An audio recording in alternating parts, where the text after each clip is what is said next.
அனைத்து உரிமை குரல் நண்பர்களுக்கும் வணக்கம். நடிகர் விக்ரமுடைய நடிப்பில் வெளியாகி இருக்கக்கூடிய தங்கலான் திரைப்படம் குறித்து நம்மள யாருக்குமே தெரியாத ஒரு விஷயத்தை சீமான் தற்போது பகிர்ந்திருக்கிறது. என்னன்றத வீடியோல முழுமையாக பார்க்க போறோம், வாங்க பார்க்கலாம்.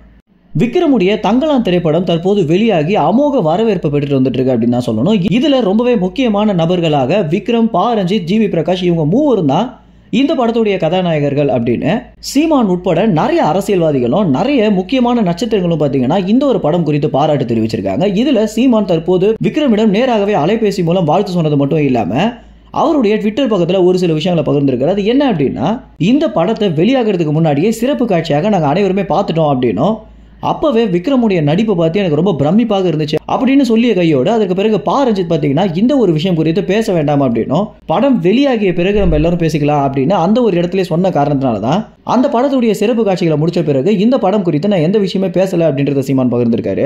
ஏற்கனவே திரைத்துறையில சீமானுக்கு நிறைய ஆளுமைகள் இருக்கு அப்படின்னு நம்ம தெரிஞ்சிருக்கோம். உதாரணத்திற்கு விடுதலை படத்தை சீமானுக்கு சிறப்பு காட்சியாக வெற்றிமாறன் போட்டு காட்டியிருந்தாரு. அவங்களுக்குள்ள ஒரு நட்பு இருக்கு, அதனால போட்டு காட்டியிருந்தாரு அப்படின்னு நம்ம நினைச்சிருப்போம். ஆனா பா ரஞ்சித்துக்கும் சீமானுக்கும் ஏகப்பட்ட முரண்பாடுகள் இருக்கு. சீமானுக்கு எப்படி சிறப்பு காட்சியாக ஒரு போட்டு காட்டியிருக்காரு அப்படின்றத ஒரு பெரிய குழப்பமாகவே இருக்கு. இதற்கு பதிலளிக்கிற வகையில தான் தற்போது ஆம்ஸ்ட்ராங்குடைய மரணத்திற்காக நீதி கேட்டு பா ரஞ்சித் மற்றும் பகுஜன் சமாஜ் கட்சியில் இருக்கக்கூடிய நிர்வாகிகளுடைய போராட்டத்திற்கு சீமான் தன்னுடைய ஆதரவு தெரிவிப்பேன் அப்படின்னு சொல்லியிருந்ததும், இந்த மாதிரி பல விஷயங்கள் பார்த்தீங்கன்னா அவங்க இருவருக்கும் தற்போது ஒரு நல்ல நட்பு தான் போயிட்டு இருக்கு அப்படின்றத காட்டுது. இப்படி இருக்குதான் பா ரஞ்சித் பார்த்தீங்கன்னா சீமானுக்கு ஒரு சிறப்பு காட்சியாக தங்கலான போட்டு காட்டியிருக்காரு. ஜிவி பிரகாஷ் குறித்து பேசும்போது தான் சீமான் அவர்கள் பார்த்தீங்கன்னா நாங்க எல்லோருமே ஒன்று அப்படின்னு சொல்லியிருந்தாரு. அதற்கு முக்கிய காரணம் என்ன அப்படின்னா, ஜிவி பிரகாஷ் ஒரு தமிழ் தேசியவாதி அப்படின்னு நம்ம அனைவருக்குமே தெரிஞ்சிருக்கோம்.